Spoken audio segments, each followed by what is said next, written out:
Okay, here I am looking at light again and thinking some things about it. And I think that after listening to some scientists talk about quantum theory and all that, and how the double slit experiment showed them that probability is something they have to deal with. And they want to understand it better, that Einstein didn't like the idea of probability and spooky action at a distance and all of that. But then they discovered, that the very act of observation changed what they observed. And so many of them now realize that is very true. But I understand that is because we're part of the equation. Our observation and our calling of something is what causes it to be what it is, especially when enough people call something what it is. Now, I've noticed that in metaphysics, some people talk to a being who won't give them a name, because they said to name them would be to limit them. And I've been looking at this light and trying to figure out, what it is, until I come to the conclusion lately that I'm just going to let the light be what it is and show me what it wants to. Because if I want to understand it in such a way that I can control what I see or control what it does, I would be limiting it in what it could do. Because I'm the observer.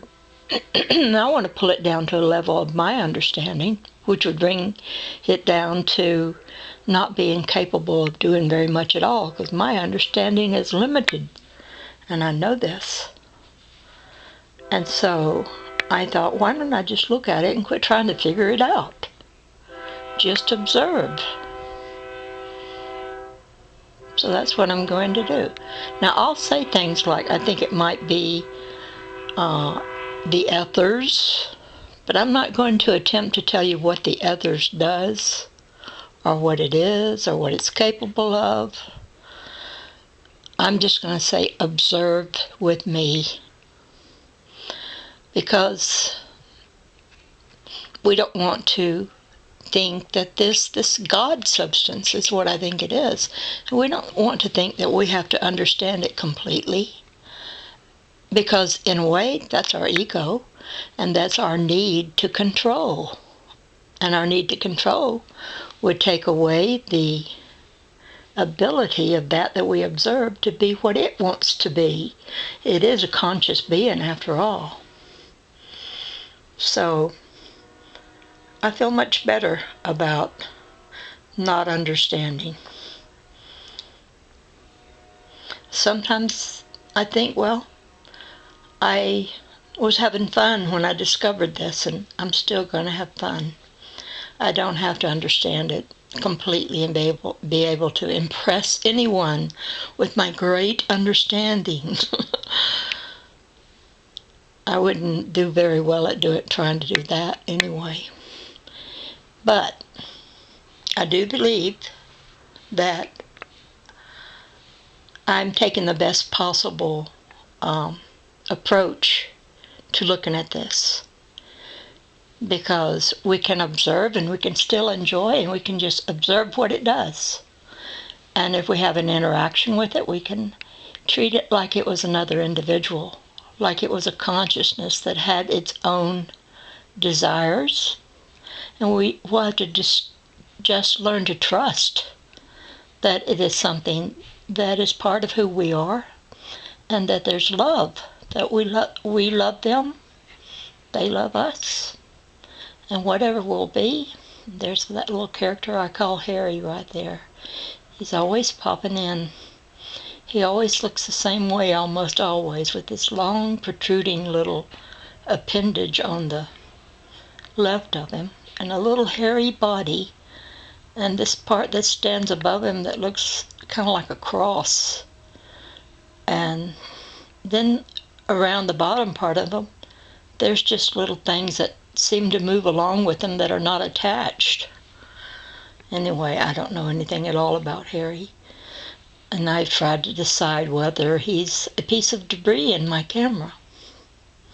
This is the only camera that I get Harry with. My other two cameras never capture him, and when I'm looking at light with the naked eye, which I often do, well, I never see Harry that way. That don't mean I won't someday, because I'm not going to limit any of this that I'm seeing. And I would suggest to people that they learn to live with the mystery. Learn to trust the mystery.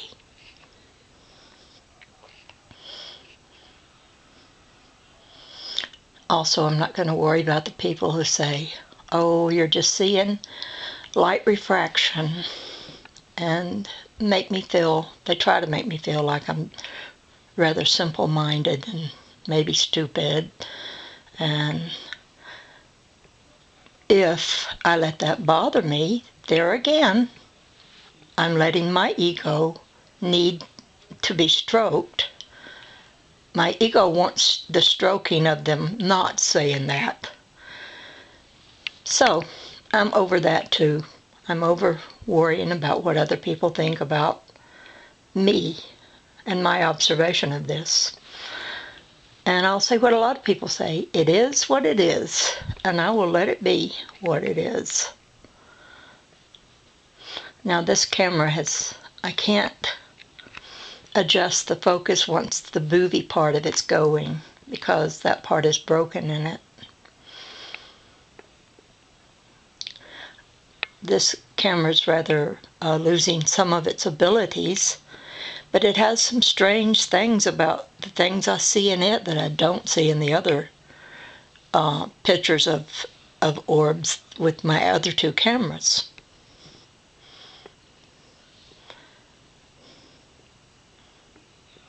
Everywhere I look there, Harry shows up.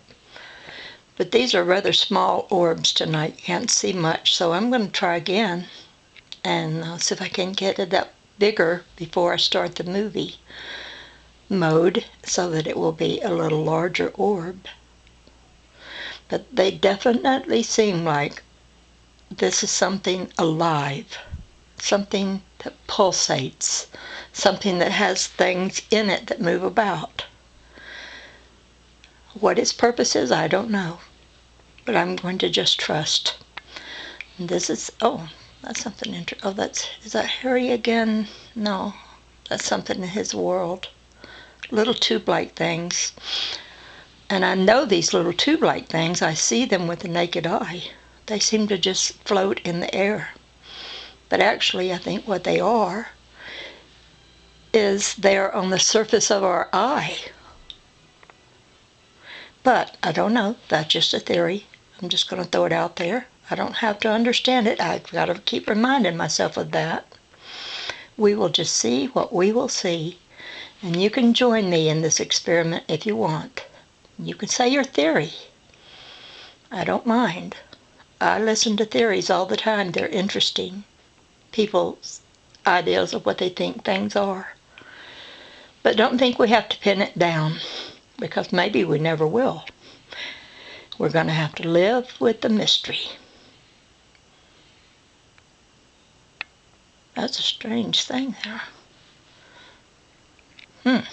This deaf lady over